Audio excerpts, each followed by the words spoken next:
Hello, everyone, and welcome to the MPART PFAS Community Update for the Cadillac Area of Interest. My name is Mike Gurney. I'm with the Michigan Department of Environment, Great Lakes, and Energy. As the Remediation and Redevelopment Outreach Specialist, I'll be behind the scenes most of today, making sure that hopefully Zoom works as well as it can. Um, a couple quick housekeeping items before I hand the proverbial microphone off. All lines are muted during the meeting today. We still want to hear from you, so make sure you use that Q&A button at the bottom of your Zoom toolbar, or you can raise your hand. We also have a couple call-in listeners, I believe, and so I think it's pound or hash and then the number 2 on your phone. And we're gonna try and get through all the information today. We'll get to the end of the presentation, and then hopefully have plenty of time for questions and answers. We are recording this webinar today, so if you're watching the recording, welcome to the 12 noon session. If you're looking for the 6 p.m. session, that'll also be available at some point here in the future. So with that, I think that's all I have, and I will hand it off to Abigail Hendershot. All right. Thank you, Mike. Thanks, everybody, for joining us this afternoon. We are happy to have this opportunity to be able to speak with you. So thank you for taking time out of your day. As Mike said, we are recording it, and we should have plenty of time for questions and answers at the very end. So feel free to, as you think of your questions, drop them in the questions and answers box, and we will definitely make time to try to answer as many of those questions as possible. I am Abby Hendershot. I'm the Executive Director for our Michigan PFAS Action Response Team. And so I will go through our agenda today. We're going to do a quick overview because many people in Cadillac are now very familiar with PFAS, but I just want to make sure everybody's has the same information at the beginning. Chelsea Gary is our toxicologist with the Department of Health and Human Services. She's going to walk through the health piece. Brandy Wheeler is with our Department of Environment, Great Lakes, and Energy. She's the project manager, one of the project managers for this investigation area. She will walk through updates there, along with Megan Siner of Eagle as well. And then Ian Smith's going to talk about the public water supply sampling that's been done in the area. He's with Eagle and in our emerging contaminants unit. But we have a whole panel of PFAS experts here, both from Eagle and DHHS and local health. And so we're happy to entertain those questions. So a lot of you have seen this slide already, but just for those who are coming in new and just want to kind of get everybody up to the same speed, we're talking about per and polyfluoroalkyl substances, PFAS, and so that's the family of compounds. If I say PFAS, it means all, 10 to 15,000 different chemicals, but they all have very strong carbon-fluorine bonds. So they're very stable compound. They usually are used as surfactants.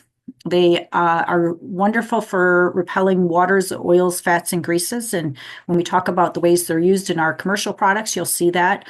But as a society, started developing them in the late 1940s. And today we have thousands and thousands, depending on how you define what the PFAS family is made of.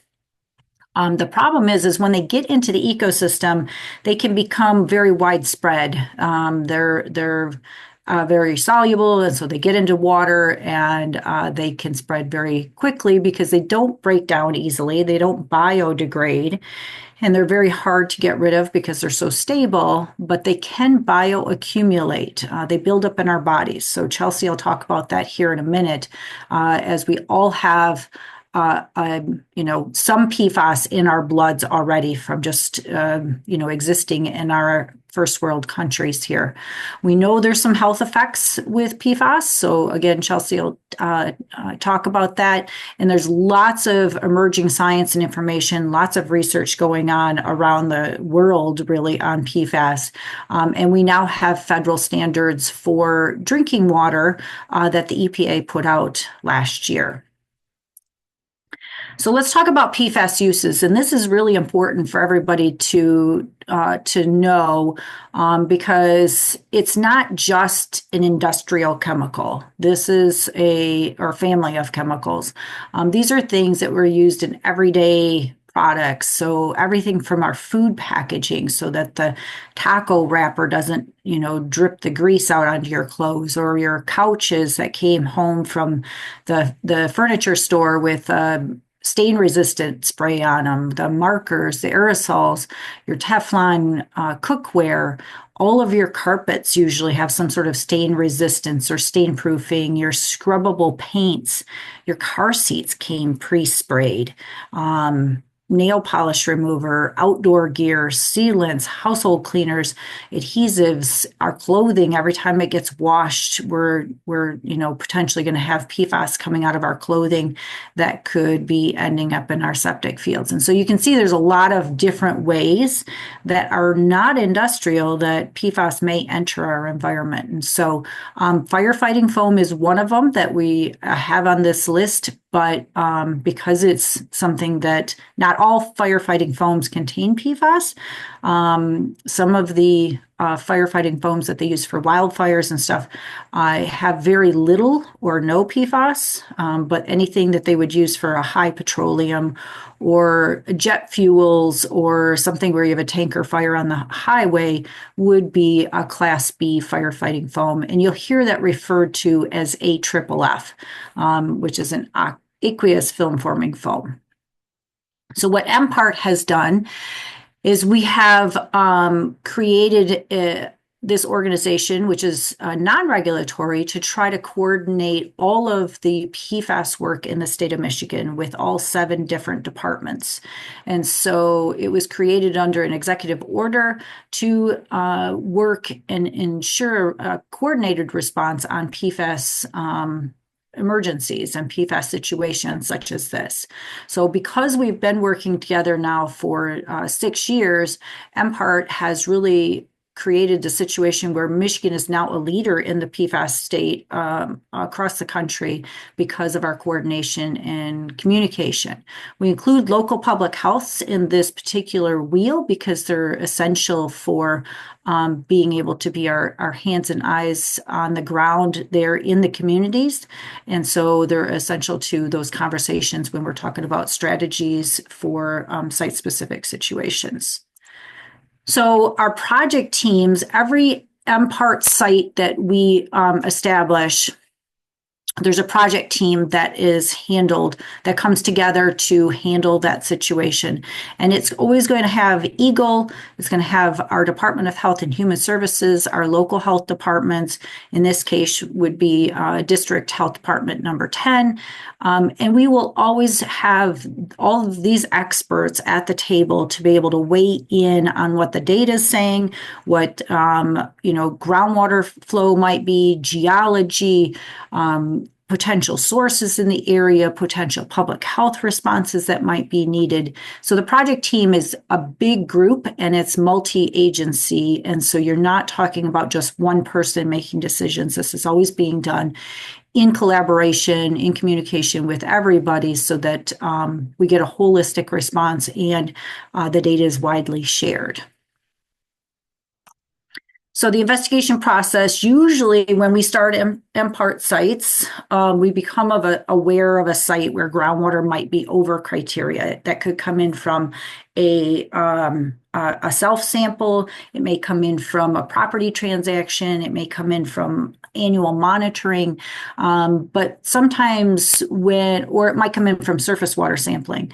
But when that data comes available, the project team is formed to evaluate those potential public health exposures from, especially in the cases of drinking water, where we need to potentially continue to delineate other potentially affected homes, especially when we have something that's over our drinking water criteria, which we do have standards for the state of Michigan. We're looking at, these are both drinking water criteria, which we call our MCLs, our maximum contaminant levels, that Ian will talk about here for our public water supplies, our municipal supplies, as well as groundwater cleanup standards for our cleanup sites. So you'll see that there's a wide range in numbers, PFNA at 6 parts per trillion, PFHXA at 400,000 parts per trillion. And those numbers obviously vary based on the toxicity of those those individual compounds. And so it's very specific to the compound and the way the toxicity is going to be uh, accepted into the body. And so we'll make that very specific. We also have surface water quality values, which are both based on human health and aquatic life. And so those are very specific also to whether or not there are a drinking water source where some community might be getting their drinking water from a lake or a water body, which happens a lot, obviously, in our Great Lakes state. So keep these in mind. We will come back to them. But for now, I want to pass it over to Chelsea and with our Department of Health and Human Services. Chelsea, you ready? Yes, thank you. I'm Chelsea Gary with MDHHS, as Abby just said, and I'm going to be going through some general PFAS and health slides. Some of you have probably seen these before, but I am going to go through them again just so that we are all on the same page.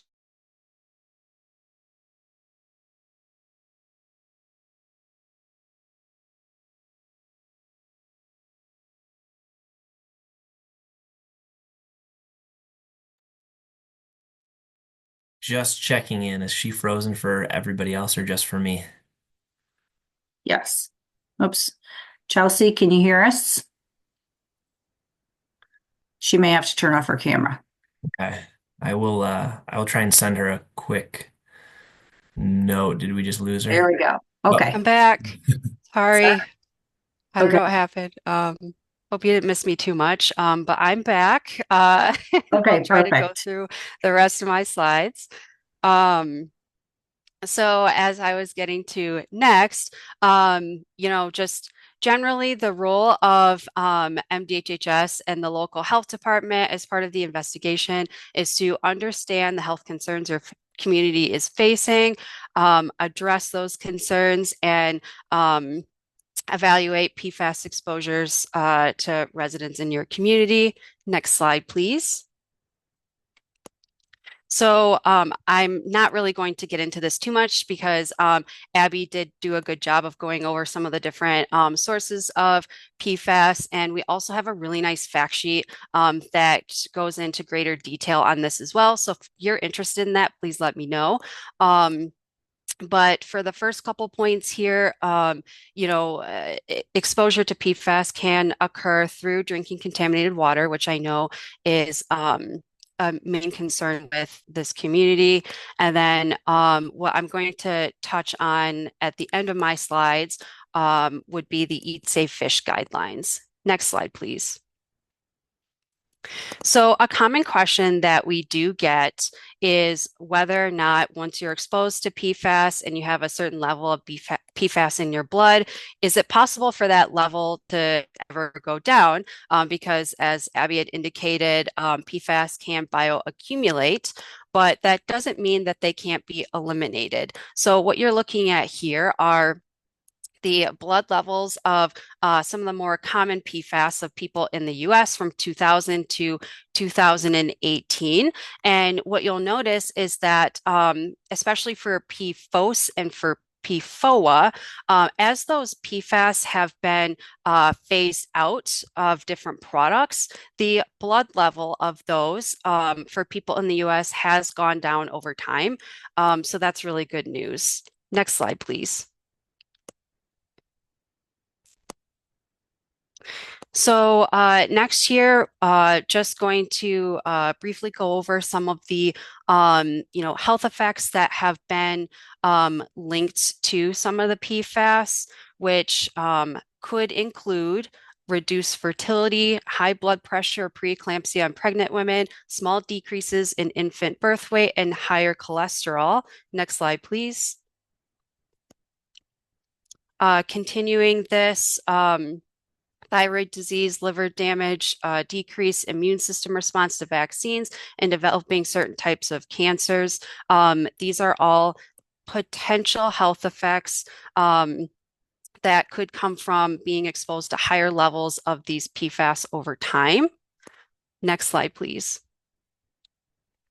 So, getting into some of the lines of consideration as part of determining our public health response actions, I'm going to touch on each of these in subsequent slides. But some of our considerations include MDHHS comparison values, residential well results, and site-specific information. Next slide, please. So getting into, what are these MDHHS comparison values? They are the lowest of our public health drinking water screening levels and the MPART health-based value or maximum contaminant level. Both of these screening levels were set to protect some of the more sensitive populations. So that is something to keep in mind. Next slide, please. And what we have shown here are what those values are exactly. So I'm not going to go through them one by one, but what you will notice is that the first one here is the MDHHS public health drinking water screening level. And then the rest of these are the MPART health-based value or maximum contaminant level. So that's what those are. Next slide, please. So residential well results. These are extremely important to evaluate both individually and collectively to get a good idea of what's going on in your area. And that's why it's so important when you are offered to have your well sampled that you do take that offer because it's extremely valuable information to us to help evaluate the contamination in your area. Next slide, please. So again, just going to kind of like briefly touch on these. I won't be going into depth into each one of these, but some of the site-specific information that we take into consideration can include what's known about the source, could be a number of things, as well as the area geology and what's known about the plume in the area. Next slide, please. So, really important are filters. So, if you do need a filter for your drinking water, one thing to look out for is to make sure that the filter does have an NSF standard 53 for PFOA and PFOS reduction. With that in mind, while that is the certification, it has been found that these filters can reduce PFAS lower than what they're certified for, and can also reduce PFAS aside from PFOA and PFOS. So that's really good news. But another important piece of this is to make sure that if you do have one of these filters, is to ensure that you're following all manufacturing instructions so that they are operating properly. And to the left there, you will see a link to a website where we do have more information on filters for PFAS. Next slide, please. So this just kind of goes through what some of our public health response actions can include. Again, this isn't necessarily area specific. It can differ depending on the area. So what this indicates here is that, in some cases, we may not find a public health action necessary, whereas in other cases, a filter or alternate water may be recommended. And the last piece here, education, is very important across the board. So that's part of what we're actually doing right now is education. And another thing that I wanted to mention is that we do have our community engagement and outreach team that have been going out into your community and educating the residents and going to different businesses as well. And, to sort of add on to that, another important piece of education is educating healthcare providers. And next month, it is anticipated that our public health detailers will be able to touch base with your local healthcare providers to provide them information on PFAS as well. Next slide, please. So the last thing that I'm going to touch on is our Eat Safe Fish program.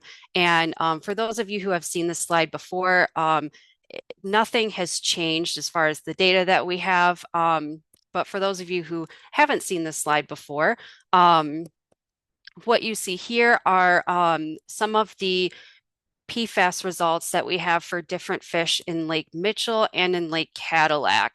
So I'm not going to go through these individually, but you will notice that there has been, some level of PFOS that has been detected in some of these fish. But I actually wanted to connect this to the next slide. So next slide, please. Um, we have our Eat Safe Fish recommendations that, currently this is where our recommendations stand for Lake Cadillac and Lake Mitchell. And you can see that the chemical of concern here, based on those recommendations, was for mercury. However, I don't believe the data that was on the previous slide has been incorporated just yet, but we do regularly update our Eat Safe Fish guides. And one way to keep up with those updates is to take a look at that website in the upper left there to stay up to date on the latest Eat Safe Fish guidelines. So that's all I got for you. I believe that's my last slide.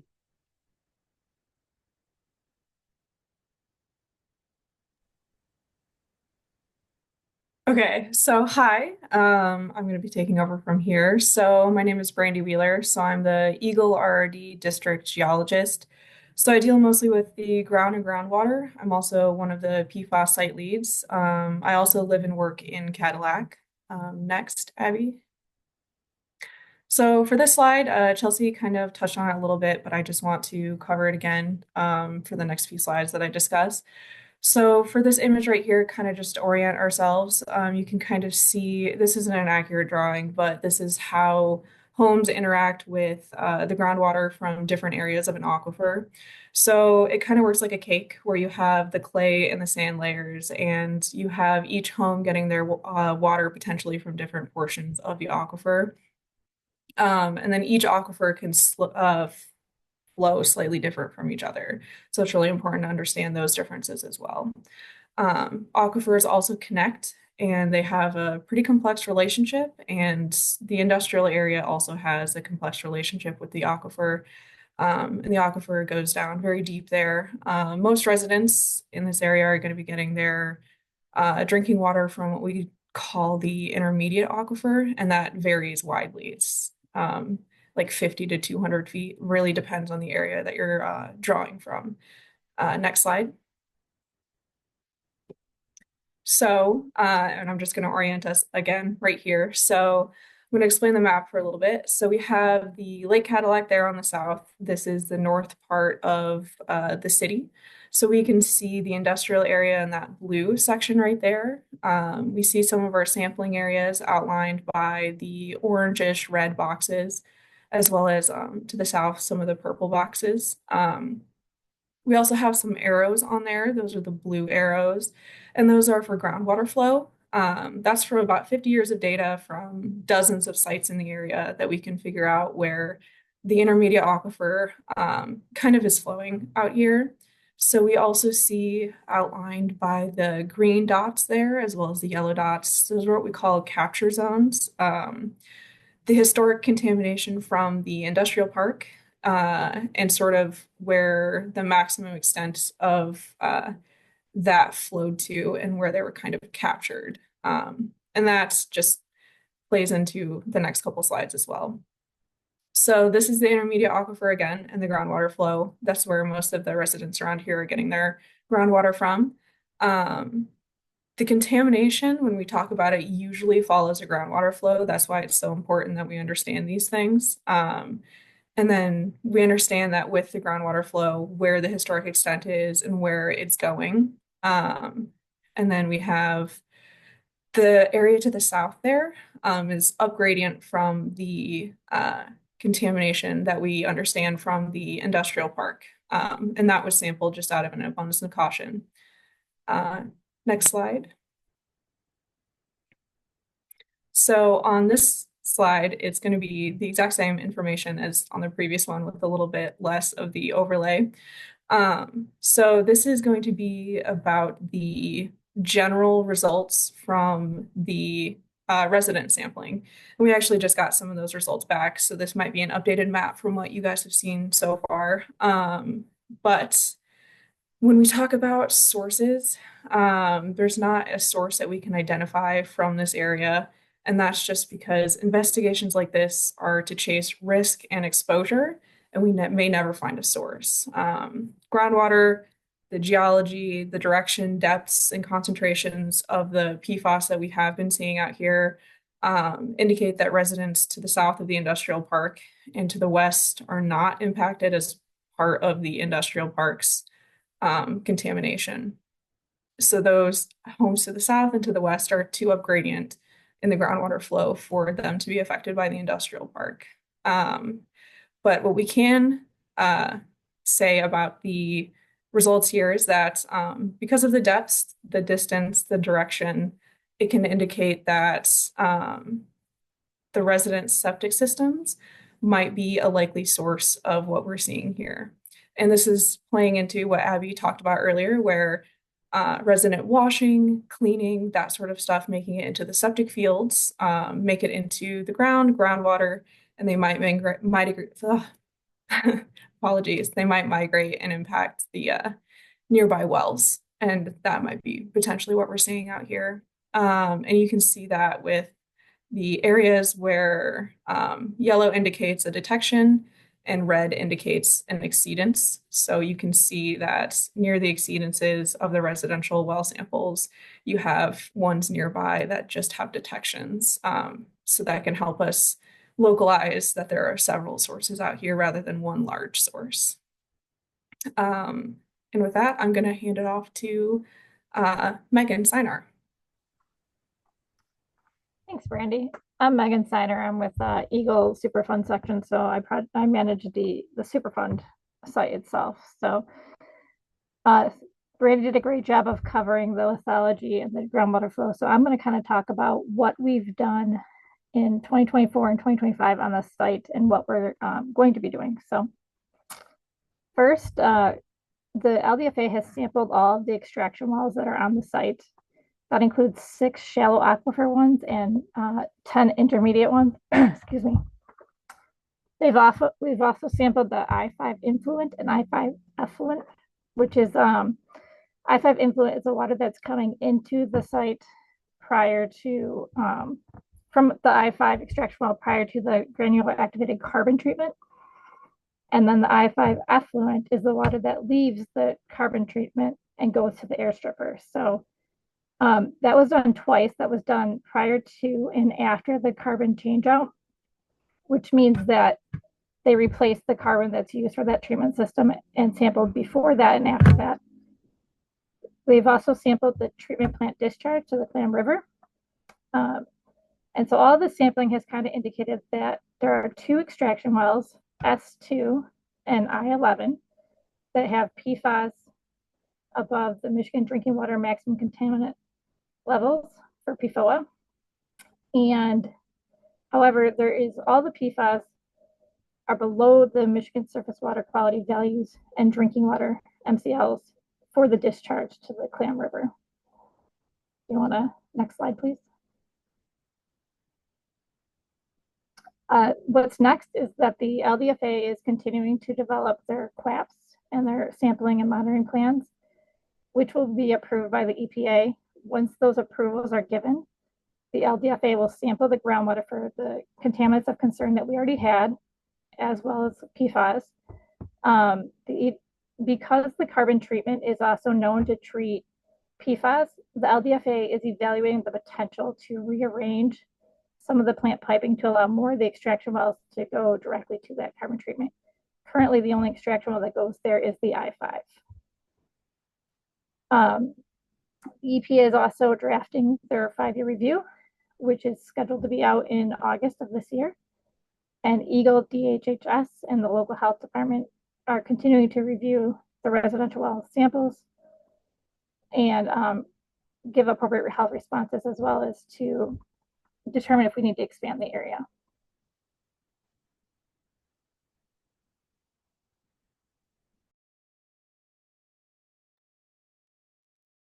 Right. Thank you very much. This is my name is Ian Smith. I head up our emerging contaminants unit within the Drinking Water Environmental Health Division at the Michigan Department of Environment, Great Lakes and Energy. I am actually going to hand it off to our senior analyst who oversees our PFAS work in our unit. His name's Scott Konzerski. He's going to give our update, but I am available here for any questions. And also feel free to reach out to me after with any questions. So, Scott, please take it away. All right. Thank you, Ian. All right. So I'm going to give a brief overview of the public water supplies in the Cadillac investigation area and surrounding. The Cadillac area is supplied by two municipal public water supplies or community water supplies. One is the city of Cadillac. The other is Herring Township Community Water Supply. And if you look at these bullets here, the city of Cadillac is currently on annual monitoring for PFAS. And since the inception of MCLs in Michigan, Cadillac has consistently had non-detections for PFAS compounds. Now, Herring Township is a little bit different. They are on quarterly sampling.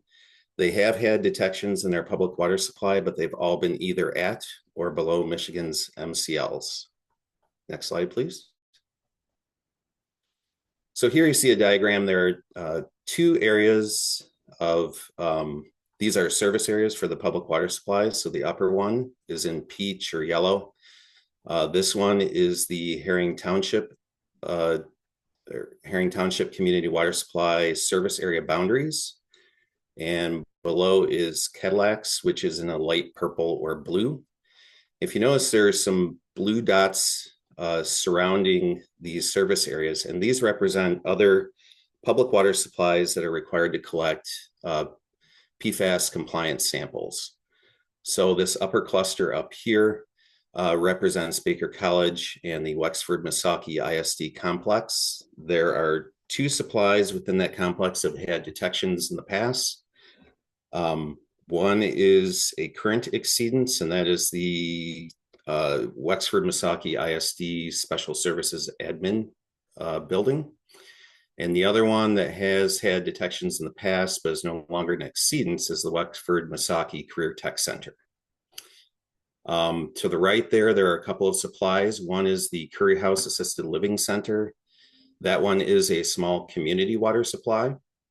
Neither of those have really had any detections or exceedances to date. And down to the south of the Cadillac service area is a new area of interest called the US 131 and Mackinac Trail area of interest. There are two supplies of concern there. There's the Benton Baker Buick GMC, which is right just south of the service area boundary. Yep, you got it. That one has been a prior exceedance, but currently is not an exceedance under the Safe Drinking Water Act. And then, yep, that supply there is a dental health professionals building, and that is a current exceedance under the Safe Drinking Water Act and the running annual average for PFAS compounds. The other thing I would note before I hand it over to Abby is up near the Wexford-Missaukee ISD. I know, or it's my understanding that Herring Township is constructing a test well and has future plans to extend dual water main extension, extend public water to that area. So with that, Abby, back to you. All right. Okay. Thank you, Scott. So we knew that everybody would have questions. The focus of our meeting today is on the Cadillac Industrial Park north of town, but we knew people would have questions on this particular sampling area south of town. So we thought we'd just give you a quick update on where that stands, what we're calling the US 131 and Mackinac Trail area of interest, because again, we don't know a source there. We're trying to figure that out, but right now we're trying to identify if we've got anybody that is, has impacted drinking water wells. So at this point, it is being investigated because of these hits at these couple of businesses down there. So drinking water wells were sampled. We have 8 wells that were sampled by our contractor.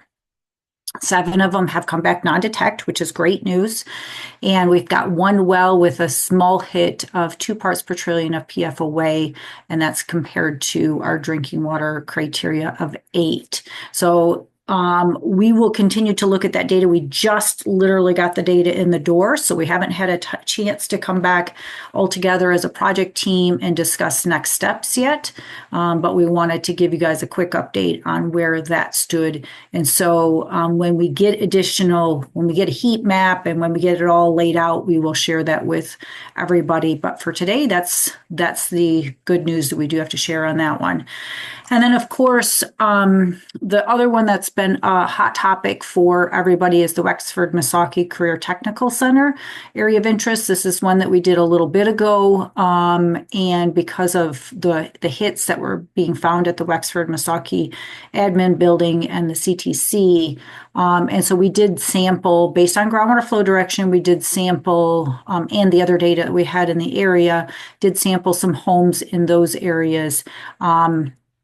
And you'll see from the dots, most of them were fairly low levels of stuff that we were finding. The source, we're unsure of the source. It is possible that it could have come from the septic field of the CTC because of the floor strippers and other stuff. But, that's going to be hard to prove. And so at this point, we just want to get people hooked up to municipal water, which Scott gave you an update on that. So that's where that one stands. We did extend that to the point where we, thought we were pretty good with the data to not expand that further. So just to kind of clarify and make sure that we kind of pull things back together for you. As far as the investigation for the industrial area, we've sampled 70 drinking water wells in that area to date. Of those, we've got 12 that are above our current drinking water criteria. 44 more had detections below criteria, and then we had 14 non-detects. And I think, unfortunately, we've got a lot of areas that we end up finding detections of stuff in because of the sandy aquifer we've got here. But we've also received another 11 homes that did self-samples, and we have currently mapped them at this point. All of them are below criteria, but many of them do have hits. So detections of PFAS in the drinking water well. So the data suggests that there's probably not one source for any of these, but maybe multiple small diffuse type sources in the area. As we said, sources could include, we don't know anything for sure, but could include septic tanks, small manufacturers, maybe fires where firefighting foam was used or AFFF, but we don't know for sure. And as Brandy said, Cadillac has a lot of aquifers, a lot of sand, and that those contaminants do tend to move quickly in the groundwater. So all of the residents in this area are being offered point of use filters for under the kitchen sink because drinking water, again, is your primary route of exposure. So we really want to make sure everybody's got drinking water with no PFAS in them. The point of use filters we know are effective. We've tested them many times, at not just reducing and often cases completely eliminating all PFAS. And while, it's not an option at this point for everybody, the best long-term solution, obviously, is to connect to municipal water because of the constant testing that is done by the cities and Herring Township. As you know, Cadillac's drinking water supply was non-detect, and Herring Townships is in compliance, but they are working on a new well to eliminate that PFAS from their drinking water as well. We will continue to work with Herring Township as they work through those situations and try to get that new well online. And then just for you guys who are not in this sample area, who might be listening, wanting more information, we're totally happy to talk with you as well, because as a private well owner, you guys there's no regulations around your private wells. You guys are in control of those, and it's your responsibility to take care of your own well. So the best thing you can do is actually to sample. We have over 1 million drinking water wells, residential wells in the state of Michigan, because we have, sandy soils. It's easy to put a well in. So we really do appreciate the township working on, there's some efforts afoot to deploy some cyclopure tests in the area to those areas that are outside of our state investigation area. And we will work with the township to look at those test results and make sure there's nothing that needs a more elevated response or needs additional investigation. So that the project team will continue to look at those results. And as always, we're going to keep an eye on the science. We're going to keep an eye on the data and make sure that we are making good holistic decisions for the protection of public health for your residents. So we do have some self-testing ways on our website. If you're interested in that, there is a way to get a certified PFAS laboratory to actually do a self-test kit. Our Eagle Lab will mail you a self-test kit that you can take your own sample and mail it back, and they'll give you the results. And there's a video on how to do that. It's pretty easy peasy. And then if you've got any questions, I know you can't read the slide because it's pretty small. Like I said, we've got a whole panel of experts here today talking about all kinds of different things that will help you get through any questions that you might have so we can help you answer those. So that's where we're going to end today. But I'm going to open it back up for questions. And if anybody's got anything, we can certainly go back in the slide deck or we can answer other questions. So why don't we invite our panel to open up? Hey, Abby, while they're doing that, I'm going to jump back to one slide and a couple other items. So you said, hey, this is a slide that you can't really read. Are we providing the slide deck to folks? So you don't have to worry about not being able to read the slides. We're going to send you a copy of the PowerPoint. And whoever sends that email, I'll also encourage them to check out the webinar chat. So there should be a bunch of links in there. We'll make sure to include those links into that follow-up email. So don't stress. You should have some links you can try and follow along, but we'll send you all that information as well. Excellent. Yeah. And thanks for bringing that up, Mike. I should have mentioned that at the beginning. Not only is this going to be recorded, but if you registered with an email, we will get you a copy of the presentation slides today or tomorrow so that you will have them. You didn't have to take notes through the whole thing or try to take any kind of slide capture as we were going through it. So all right, so it looks like we've got a lot of questions here. And so I will invite our panel people to go ahead and unmute and turn their cameras on so that we can just start working our way through the questions. And on our panel today, we do have Jeff Deitlin with the City of Cadillac and the LDFA as well, so he can help us answer any of those kinds of questions. And I'm seeing the first question is there any update to provide on the Benton Baker investigation? So hopefully, Chris, we answered that question in the last slide there. So I'm going to keep on going.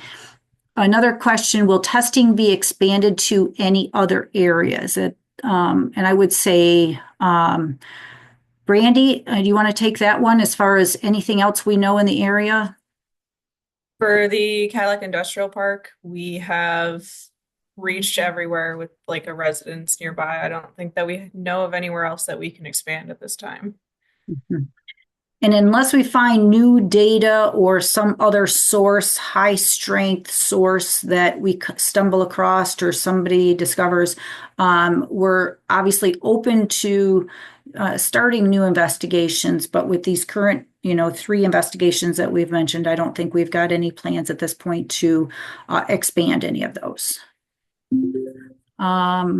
Okay. And then are the third-party PFAS tests as accurate as the state-provided tests? Anybody want to take that one? Ian, is that something you could potentially give a whack at? That would probably be best answered by one of the laboratories, but I can tell you the difference is that that test is um, we don't accept those test results for compliance monitoring results for public water supplies. And the reason why is that that test has not been certified by the US EPA.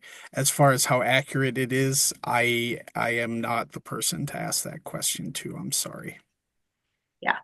And I think, I think it's in the ballpark. I don't think we want to endorse any one potentially not, non-certified testing method, but there are a lot of them out there. They have gone through a lot of iterations over the last 6 years as PFAS has really become mainstream. And so I think there's a lot more confidence in those testing methods. But like I said, the state won't necessarily endorse any one method because a lot of it, time it's using a different method that's not certified by the state or by the federal government as well. All right, so next question is about the MPART map and when we would update the MPART map. And so I think that based on the slides that we've just presented today, we'll try to get those up to the website and either post the whole presentation on the website or at least get the map updated so that it's a current reflection of what we just showed you today. Probably in the next week or so. It won't be necessarily today, just because we've got a few people out. And so, yeah, we'll get it done as quickly as we can. So got a question here. Are Lake Cadillac and Lake Mitchell contaminated? How are tourists being notified and are there signs at the parks or lakes? Anybody from DHHS want to take that one?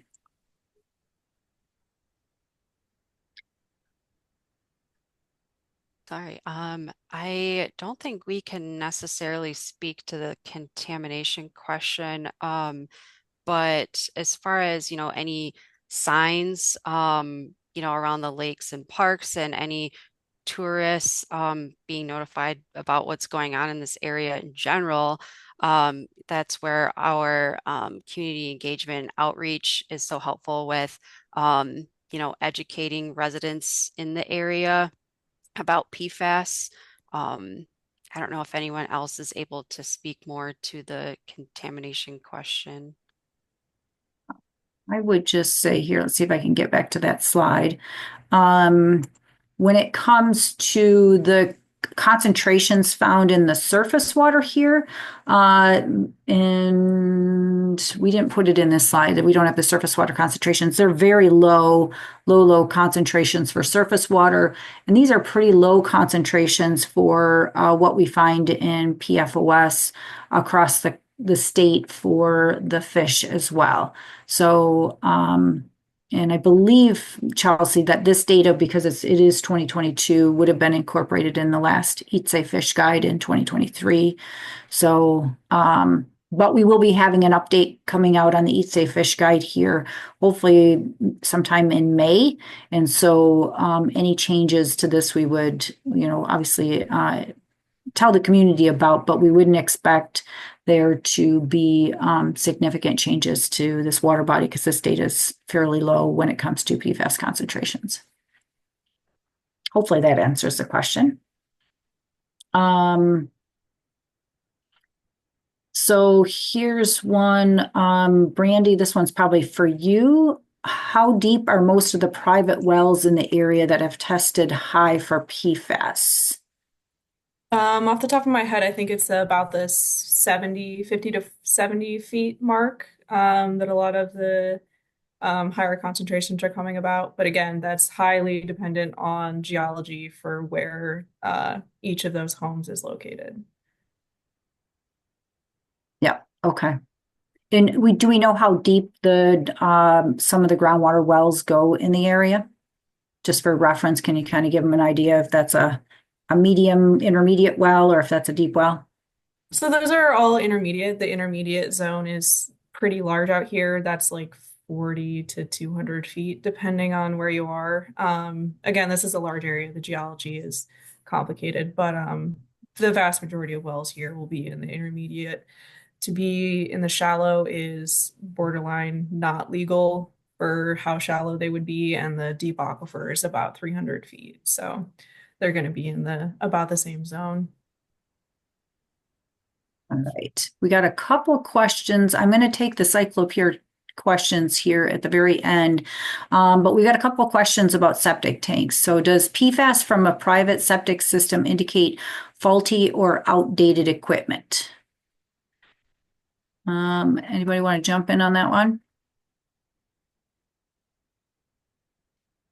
And I would start by saying no. I think the bigger indication is it's not that the septic tank is faulty. It's that the septic tanks are just like the wastewater treatment plants are not designed to address PFAS. They have no way to filter it. And so because we have consumer products that have PFAS in them, once they get into the septic field, then there's no way for the bugs and the normal aerobic and anaerobic digestion process to process those PFAS molecules. So then they can potentially be pushed out into the bigger groundwater table and potentially even get down into your well, depending on how close your well is to septic fields. They're supposed to have good separation distance, but sometimes that doesn't always happen. And in the cases, we've got a couple of cases in Michigan where some of our schools that have used floor strippers and waxes and different types of things they use to make the floor shiny. It looks like those are actually causing some fairly low level, but low level contamination in groundwater from their on-site septic fields or septic lagoons. And so it is an issue. It's getting a lot of national attention. There's many states doing investigations specifically on septic fields and the ability of them to cause groundwater contamination because of the cleaning products and other products that are being dumped into the septic fields. So we haven't taken that one on yet for handling septic tanks, but it is something to think about as consumers. We all have to make sure we're being cognizant of the things that go into our septic fields. Right. Just looking to see. So, Jeff, there's a question here. Are there homes inside the city limits that have access to city sewers, and will they be required to hook up to city sewer? So it's kind of a separate issue, but I don't know, Jeff, if you want to tackle that one or not. Sure, why not? There are homes in the city that have septics and they have access. They were probably built before the sewers were installed. There's no city ordinance that makes them hook up, but there is a state law that if you're within 200 foot of a municipal sewer, you must hook up. So when your system fails, when the septic system fails, they would be required to hook up at that point. But there's no push to hook them up currently to the municipal system. It's just when their systems fail, they'll be required to hook up. Mm-hmm. So. All right. Thank you, Jeff. And then there's a question here. Can we get more inclusive information and advertising to help everyone with getting more testing, since this seems to be all over Wexford County? And I know that Chelsea, that DHHS was working with some of your health educators. Do you want to talk about some of that stuff? I don't think I'm the best person to speak on this, but as far as you know, passing information along to residents, I think this kind of comes down to our community engagement and outreach efforts. Not sure about inclusive information specifically, but as we're out there talking to you all, and if you have specific questions, that's how we could probably to address any gaps in your knowledge that you may have if you don't find our information sufficient for what you're looking for. I don't know if that helps answer the question. And you said health detailers that'll be going talking to doctors and health educators that are going door to door with the businesses, and you've got people for DHS that are going to be covering like the farmers market and different area events to try to get out into the community to reach more people. Hey, if I could also add, from Eagle's perspective, if there is something that would be helpful for you, feel free to reach out to me or one of the project managers, and they can send it to me, because we're always trying to get better, right? And so we post these things where we post these things, right? Our public engagement events. And if there's something you're sitting there like, hey, it'd be really helpful if we had a notice that went out here, let us know, and we can do our best to do that for you. So feel free to reach out to me, Mike Gurney, or to the project manager, and they can direct it to me, and we'll see what we can do to help, because it's important to hear from you to best connect those dots. So thank you for that question. Good. Thank you for that. Yeah, great idea as well. So next question, do you have a list of which PFAS have been found? And I don't have a list off the top of my head, but we do have a couple people working in the background that can actually give you potentially a short summary of some of the PFAS that have been found to date.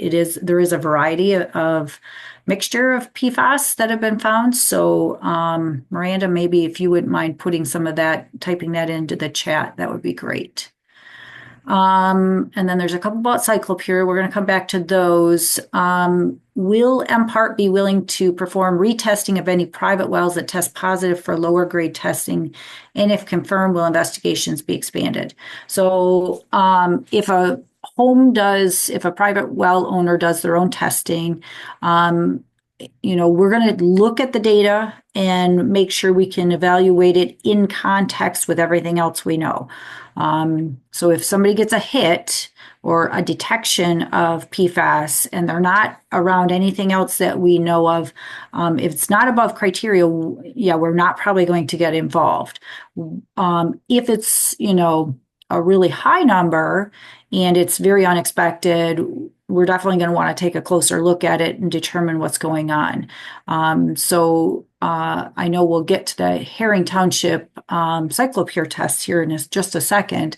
But at this point, we want to stick with those investigation areas that we've started and make sure we can complete those before looking, because unfortunately we do find low-level detections of PFAS in many cities across many different areas. And that's why it's really important to know what's going to be protective for our health, even though we may still be getting a little bit of it into our bodies. And so hopefully that answers your question. But if there's something that comes back very elevated in concentrations, we're definitely going to look at it and potentially start up an investigation. But for those that are just detections, probably not. Question here, is the state currently testing homes in the investigation area south of town? And I think we covered that in, let me see if I can go back to my slide deck here. I think we covered that in the slide on this one. So we did do 7 drinking water wells south of town, and for this US 131 and Mackinac Trail. And so that, we had 8 wells tested, 7 were non-detect and 1 with a low-level detection of PFOA. We have not come back to review all of the data on this, so this is brand new, hot off the press type of data. So we'll be reconvening the project team for that one and just determining next steps and if we're going to expand on that one. There's a question here. Is there a role for a local nonprofit organization to play to be helpful in this situation? How can we help?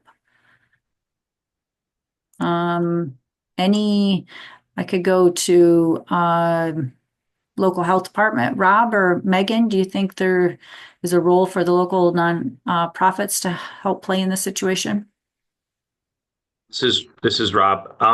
If helping is means getting testing kits out to the community, I mean, of course, the more testing we can get, the better. We want to get as many people to test as possible. We want everyone that wants to test to be able to have their water tested. So if that's a role that there's a local nonprofit that would like to step up and help with that, please contact me at the local health department and we can do everything that we can to help with that. Yep. Perfect. Thanks, Rob. And then there's a question about who are the community outreach specialists. That we do have community outreach specialists specifically within DHHS. So Madeline Samanka, which I'm going to probably slaughter her last name, is at the Cadillac Library right now, hosting a viewing party for this particular event. And so she's there in the community as we speak. So she's one of our community outreach specialists for that area. Are golf courses an area of concern for PFAS? Great question. I have not heard of golf courses specifically being a concern, but anybody else want to jump in on that one? Yeah, I don't think we've specifically heard about any potential concerns for golf courses. So, all right. And if PFAS is suspected to come from septic tanks, it is possible that homes throughout the area on private wells could as likely be contaminated as the homes north of the industrial park. That's always a possibility. It's going to really depend on how you've used, who's in the home, how much water they use, what kind of cleaning products they used. Do you do your own carpet cleaning and then do you dump that down into your septic field? There's a lot of specific household habits that are going to depend on how much PFAS you might end up in your septic tank. So, that's why we would really recommend people, take the time to go ahead and test and share their data with us so that we can keep an eye on what's going on. But knowing that information is really powerful. All right. So how does the Cadillac area compare to the state of Michigan in general or other counties for their levels of PFAS type chemicals? How many municipal wells in Michigan are testing positive for PFAS in Michigan? I hear that many communities are dealing with similar issues throughout the state. I would say in the broad spectrum of things, the concentrations here in Michigan or in Cadillac are fairly low. We have other parts of the state with very high concentrations because of very concentrated industrial sources in the way it was disposed of. So, but we do see a lot of cities and a lot of sampling that looks a lot like what we're seeing in Cadillac with these very low levels, hard to figure out where the sources is coming from, and the data doesn't really tell the full story. And so we've been sampling in some of those situations specifically to make sure we are taking care of the public health concerns and not able to necessarily always find the sources. So, but Ian, I wondered if you wanted to talk about municipal wells in Michigan and how many are actually testing positive for PFAS as comparison to what we're finding in Cadillac. Well, I don't have my notes, but I'll do my best. Jeez, Abby. So statewide, we've seen roughly about 10% of public water supply wells across the state have had detections of PFAS over time since we've started to test those wells for PFAS. A much smaller percent have had detections above the corresponding compliance numbers or the corresponding MCLs. I want to say that's in the like 1 to 3% range. And maybe Scott may be able to help me. He may have seen these numbers more recently than I, but typically we have not seen a lot of detections across the entire state. And when we have, they've been quite low. Yeah, and I would agree with those are pretty good numbers. One of the things that I wanted to talk about real quickly is treatment. I know filters are being provided to the public through a cooperative agreement with HHS and the local health department. Public water supplies that exceed the MCLs are required to install treatment, and that goes through a whole different process and review. So filters are not provided through the same mechanism to public water supplies as private well owners.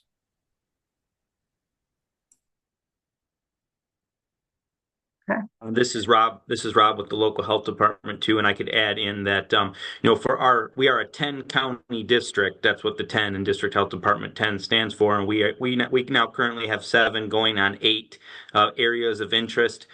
Not too far from Cadillac is Grayling, the town of Grayling, and that would be looked at as more of a widespread area of interest at this point as compared to Cadillac. Mm-hmm. Mm-hmm. Yes, and I think you're testing like 700 wells in Grayling. It's a lot.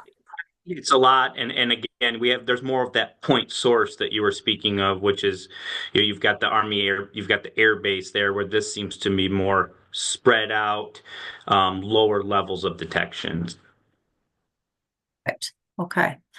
Excellent. So we've got a couple of questions about CycloPure. So I wonder, Mike or Jim, if you guys can unmute Susan Giftos. I believe, Susan, you're out there online.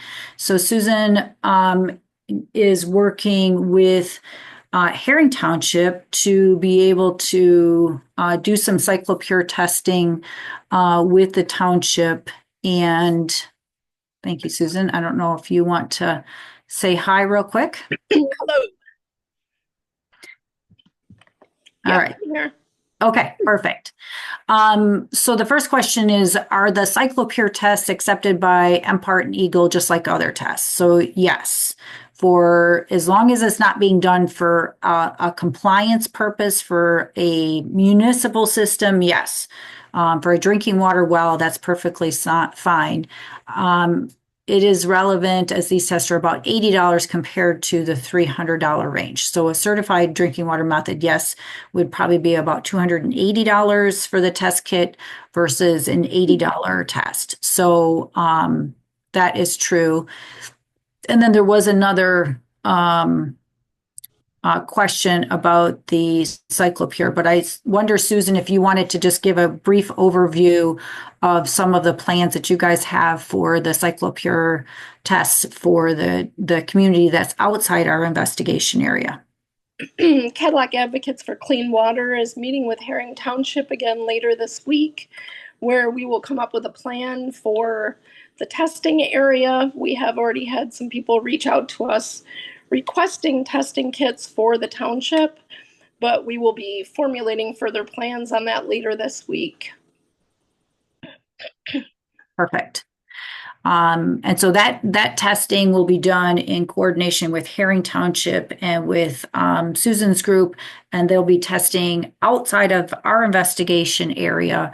But we're going to be collaborating behind the scenes just to make sure we can all look at the results and make sure we can keep an eye on if there's anything else that surprises us in the data.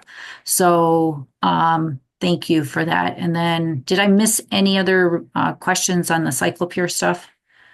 This is Rob with the local health department again. Just a comment on those local area businesses.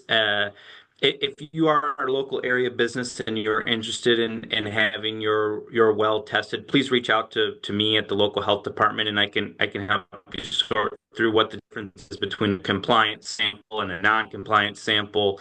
But yeah, just please reach out to me, and we can get that sorted out for you. Good point. Thank you. Thank you, Rob. That's very true. Um, so a couple of questions. One was, why are you testing on Freedom Road? This is outside the purple box for the US 131 and Mackinac Trail site.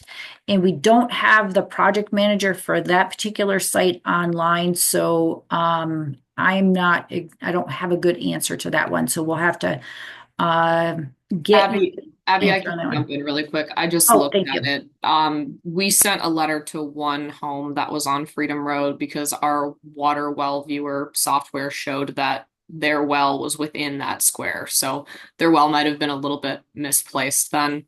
But Oh, when we selected that area, that one well showed up there. So that's why. okay. Okay. Okay. So it might have been a glitch on our end where we ended up including them for maybe they were outside of the box and we didn't mean it to be. So, all right. Thank you, Miranda.